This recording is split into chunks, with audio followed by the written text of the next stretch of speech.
Okay, so it's 10 to 10, and so I'm going to start here. So yeah, in this session I'm going to talk about some of the news in the CET developer. There should be some sound here, but it doesn't seem to work. Is it a speaker or something? Ah, okay, never mind. You can sing. Ah, yeah. So I had some cool intro music here, but it doesn't seem to work. I found some cool features in Excel. Look at this. Da, da, da. Oh, PowerPoint, I mean. Right. Okay. So these are the three areas I'm gonna talk about. So the first one and the major one is the Jira GitLab integration. As you know, the Git integration started in the current official version that came out before summer. So and since then, a lot of work has been done with making the other parts of the workflow easier. So namely the ones involving working with Jira tickets and doing merge requests and stuff. So I'm going to talk mostly about that, I think. Then the other new feature I'm going to mention is the read-only repositories and QA mode. So it's a means of simplifying and hiding commands that you don't need.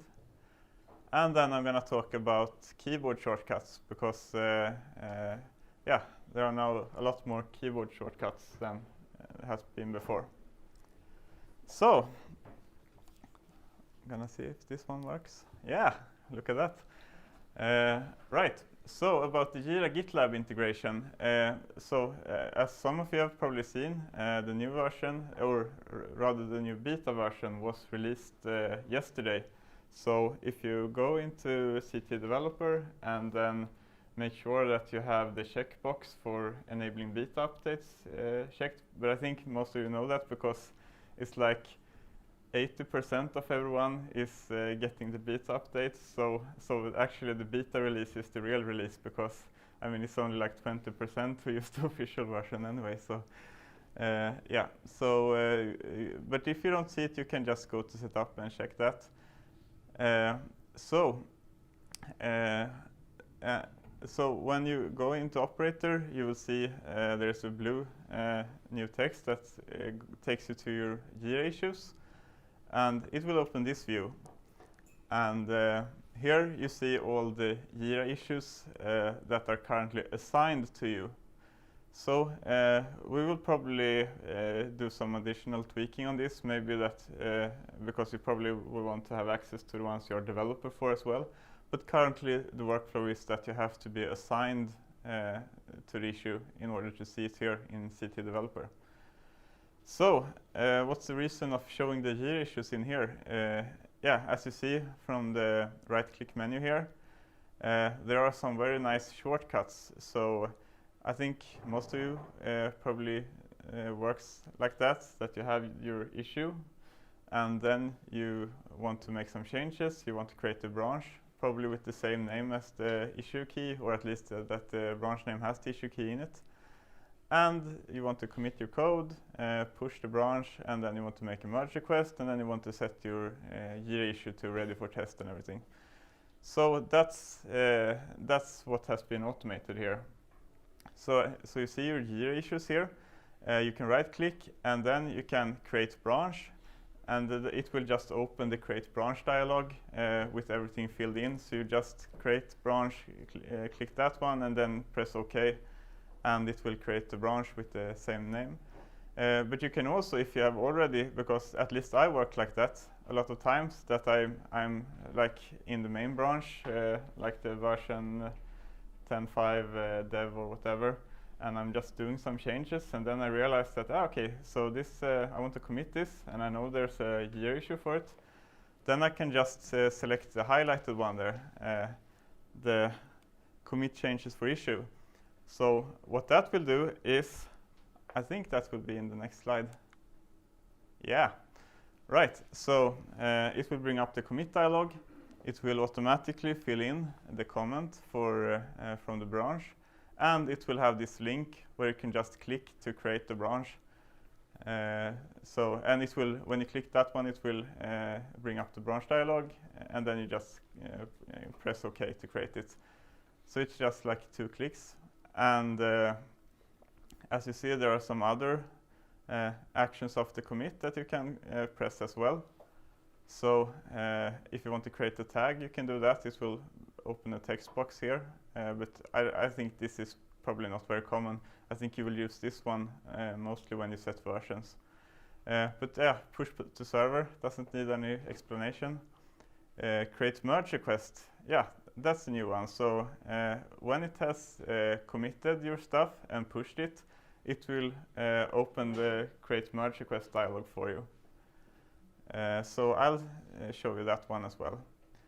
And you can also check this return to main branch. So because if you just create a quick branch for this commit, then you can just check that if you want to return to the branch you were in again, the main branch.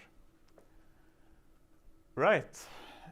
So I think the next will show the merge request dialog. Yeah, I was right. So this is what you will see when the commit and the push has been done. As you see, it fills in the title for you, and it will automatically find the related year issue. And you see here source branch, target branch. Yeah, and by default, it will set the year issue ready for test, and it will fill in the merge request as the fixed in field. And actually in the new version, the one that is released, you actually have a checkbox for if you want to delete the source branch as well. So, so this screenshot is not up to date, but you get that option as well. So you say you merge request, and then you see this dialog where you can have the button for opening the merge request in GitLab or showing it in CET Developer. So yeah, I think it's really not much more to say about that. We will continue working on it. We have had some suggestions for how to improve this further, and yeah, feel free to send an email or something if you start working with it and get some ideas how it could be improved, or if it's something that is missing or yeah, doesn't work as you would expect. So yeah, does anyone have any question about this before I move on to the next one? Yeah? Is it already possible to specify your own Jira server, or will it be possible? It will be possible. Yeah, we have that in mind. Currently it will use, because it uses the same login credentials as that we get from my configure and everything. So, but I've heard that, yeah, concern or that you will want to use your own server. So yeah, we'll look into that. I can't tell you right away when it will be done, but we will definitely have that in mind. Right? Was there anyone else? Yeah, Paul? I saw in that right-click menu a second ago, there is that option to create a branch for a ticket. Yeah. Do you also get the choice to tell it where that branch comes from, like what a branch is off of? Yeah, that's what the new. Now I didn't have a screenshot of the branch dialog, but it will open the branch dialog, and then there you can select which branch it will create it from. So by default, it will suggest that you use the one specified as main branch.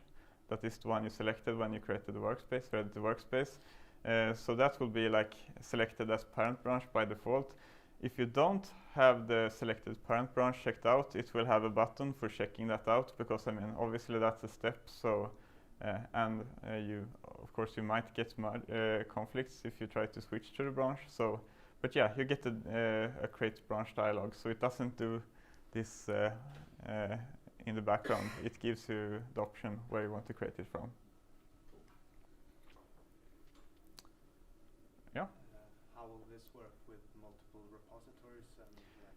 Yeah, so how it works with multiple repositories is that if you have files checked out from multiple repositories, the create branch link, it will like open one dialog for each of the repositories. So that's why we want to have this from here, why it doesn't want to create, because if you take commit changes for issue, we don't want to create the branches first, because It's when you select which files you want to commit. It's it uses that information for which repos you want to create branches for. Yeah, so it should work fluently for multiple repos as well. Right. So then I'll move on to the next one. And as you maybe have noticed, if you have used the previous beta version that has been out for a while, is that we have this QA mode. But first, I'm gonna talk a little bit of this read-only repos. So it's just actually like only a UI feature that you don't have all the commit and push commands and everything for repos where you know you won't work anyway. So by default, when you create a new workspace, it has this read-only checkbox. You can select if you want to have it checked or not, but by default it will be checked for repositories where you don't have developer permission. So all the repos it will be checked for the repos where you are only reporter. So I think that should be the setting you want usually. But yeah, of course you can always change that since it's just an optional feature.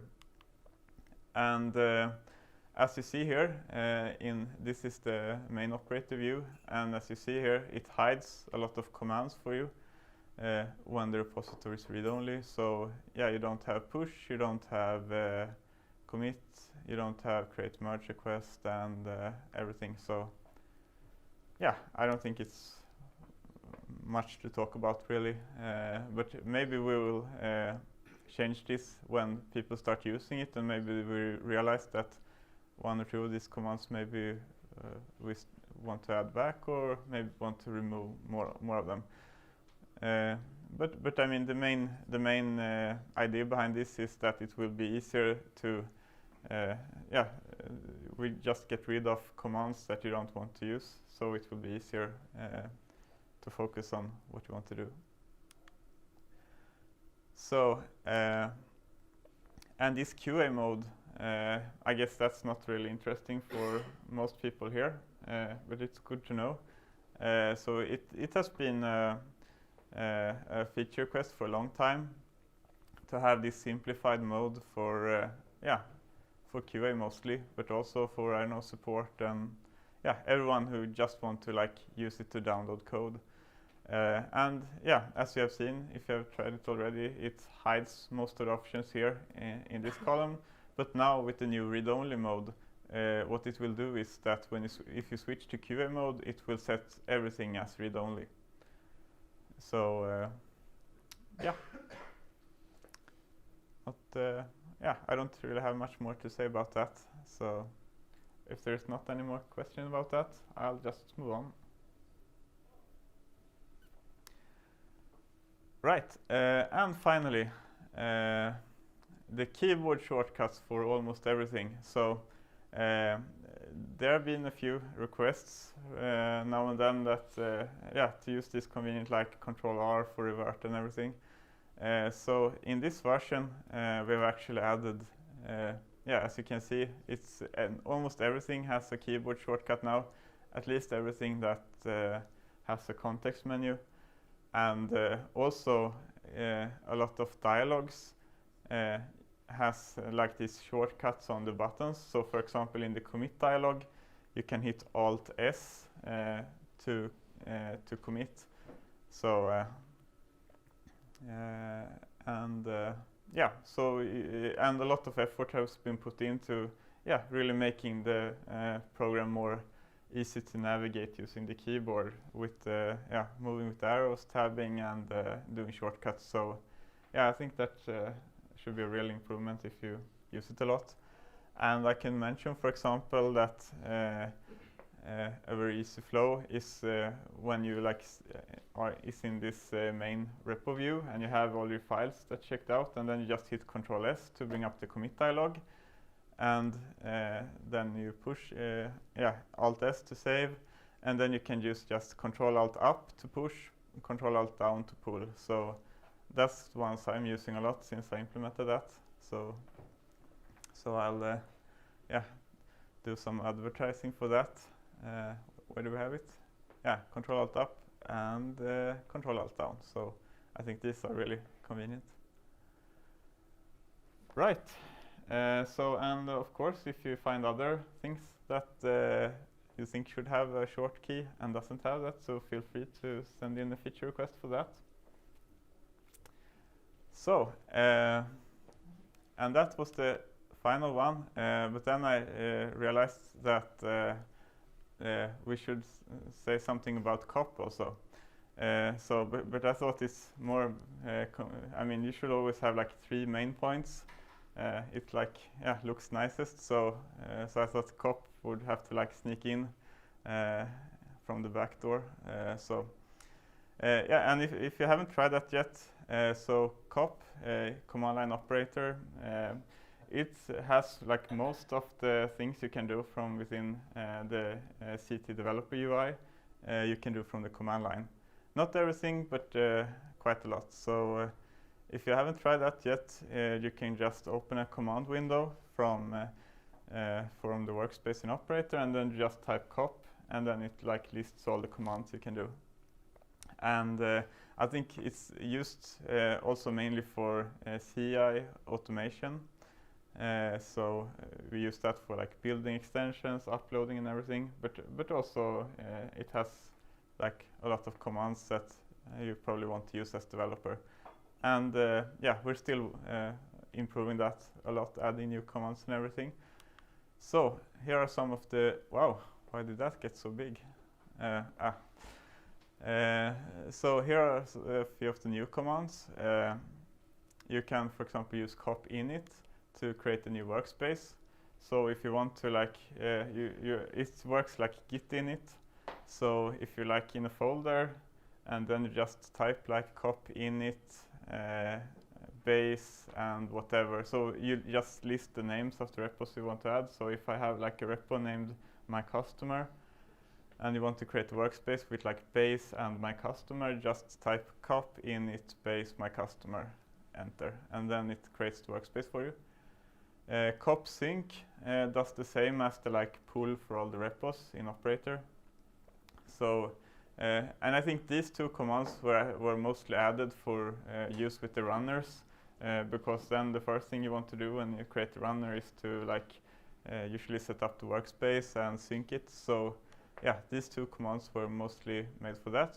But I guess you probably could use it if you really like to live in the shell and create your workspaces from there. Cop Jira list, it will list all the Jira issues assigned to you. Cop Jira comment X, yeah, so you can set status and add comments to the Jira issue from the command line. You can also type cop Jira show and then the key for the issue, and then it will like show the description, and it will show like the comments and stuff. Cop login, yeah, it's the same as when you log in from operator. You like log into your MyConfigure account, but also, yeah, that's also one we added mostly for the runners. That if you want to make sure that you have a logged in session, you can just use that. And cop set versions, used to set versions on extensions. So yeah, it pretty much does the same as Build Central, but if you want to do it from the command line instead. And yet again, it's something we added for the runners, but I think a lot of people will probably want to use that from their dev environment as well. Right, so let's see here, and the time is 10 past. So yeah, does anyone have any questions about COP or anything else? Yeah? Where were you supposed to write this? In the command line. Okay, so like bash? Yeah, bash or let's see here. Do we have CT developer on this machine? Ah, okay. Yeah, but it's just from the command line. So it's is it kvart över? I'm supposed to be färdig. Yeah, okay. I can, let's see here.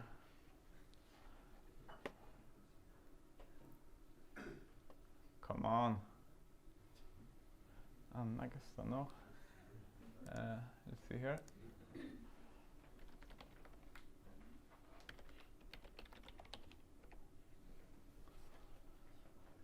Let's see here.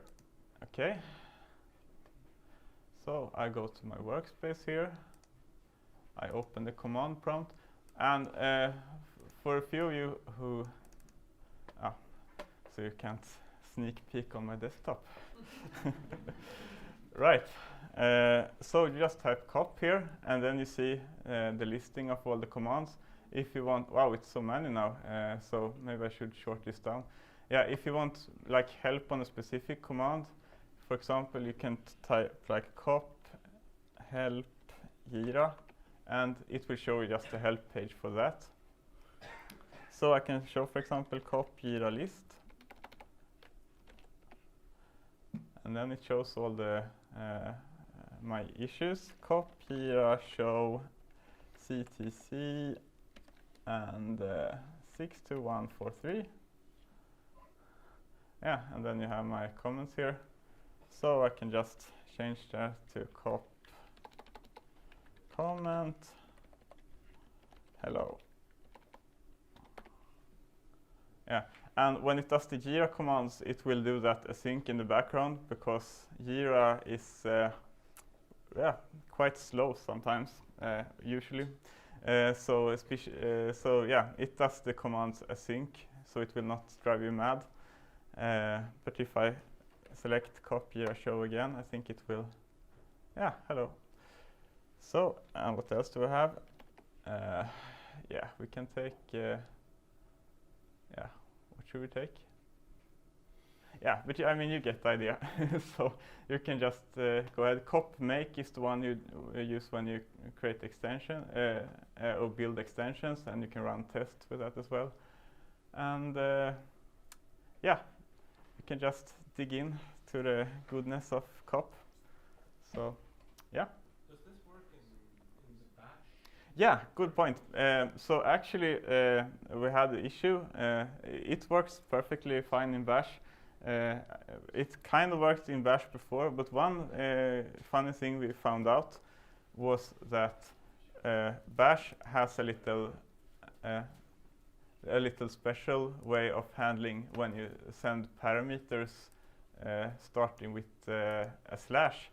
So for example, if you would do like cop make, I don't know, CM core, and I don't know which options you have for that. I don't remember. Yeah, option like that. Then it wouldn't work with bash, because bash automatically resolves. If you have a slash in the beginning, it automatically assumes that this is like a path. So then it would, instead of cop make sim core slash option, it would send in like c slash program file slash git slash something something. So yeah, so that would totally mess up everything you tried to do if you used a slash for the option. So what we have done in the new version is that if you take cop help make, for example, it will automatically, so actually it supports both the Unix style parameters and the Windows style parameters.